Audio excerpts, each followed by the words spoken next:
San Mateo County Sheriff Christina Corpus is facing numerous allegations of racism, homophobia, and overall corruption. These allegations have resulted in votes of no confidence and calls for her resignation. But Sheriff Corpus isn't taking this laying down. Welcome to Want More with Dr. Moore, the criminologist of the Bay, where we bring you stories and insights from the intersection of justice and society. I'm your host, Dr. Talia Moore. Today, we're discussing the leadership within the San Mateo County Sheriff's Department. Despite recent calls for her resignation, Sheriff Corpus has no plans of stepping down. In a recent statement she shared with her staff, Sheriff Corpus wrote, "Resigning from my position or relinquishing the independence of this office is not the answer. I will not step down." This statement was made in response to numerous allegations of homophobia, xenophobia, as well as reports of a romantic relationship with her assistant sheriff. According to a scathing 400-page independent investigation, the overall morale of the San Mateo Sheriff's Department is actually hemorrhaging. So what's next? A vote of no confidence typically indicates that a significant board or governing body, much like the board of supervisors, has no confidence in your ability to run, which also indicates their likelihood of stepping in to intercede. In addition to this level of involvement, you also have the eroding public trust. And so what does that look like for a sheriff's department? How is law enforcement continue to be served, as well as how are employees engaging with and respecting their leadership structure? The sheriff will likely continue to receive calls for her resignation.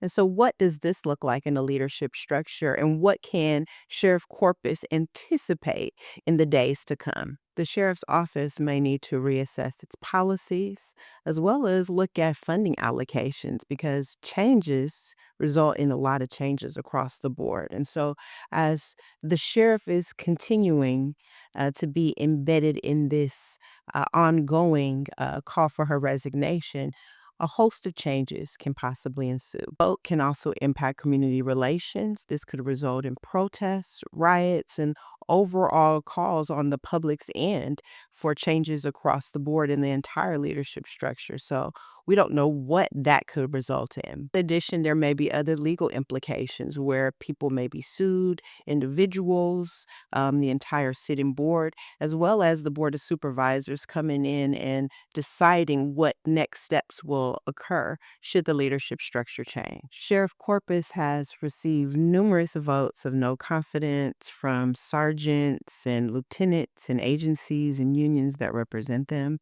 as well as other local law enforcement agencies within San Mateo County. And so we have to kind of dissect this. Is this a leader who is racist and displaying all of these horrible attributes, creating a toxic work environment, degrading the morale within the sheriff's department? Or is this some type of, Salem witch hunt where we're going after these women in power in these leadership positions? She's Latina, the first to hold this position, and yet now we are prosecuting her and we're trying to remove her in an attempt to what? Change the playground, maybe remove a little bit of the flavor and enrichment. But either way it goes, we will continue to look at this case, but just something to really kind of think about because, to hold this position and then to be forced to be removed from this position in some very unconventional channels is really what Sheriff Corpus is encountering. The board of supervisors have created an entire new way of responding to the desire to want to have someone removed from the position. And in doing so, they have created a series of laws and loopholes that they will be able to enact in the new calendar year that will effectively be able to remove her. So again, I challenge you all to think, are they just in their attempts to want to remove Sheriff Corpus? Is she really as bad as they say she is? And is she really degrading the work environment in the ways that the investigation has presented itself?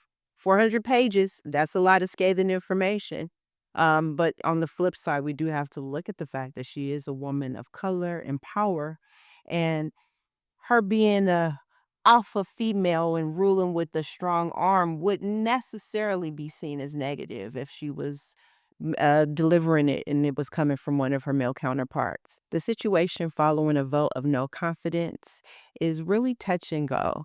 And so we will continue to keep our eyes peeled and follow the outcome of this case and really look to see what happens next. If a sheriff is asked to be removed and chooses not to resign, what happens, especially with the Board of Supervisors that is proactively looking to create rules and laws that will enable them to have the power to remove a sitting sheriff. And then here in our Bay Area system, we love an accountability board, and the reality is that another outside governing board may be created to step in to provide a level of oversight in the absence of our sheriff or in the absence of the sheriff and during this transitionary period that may ensue.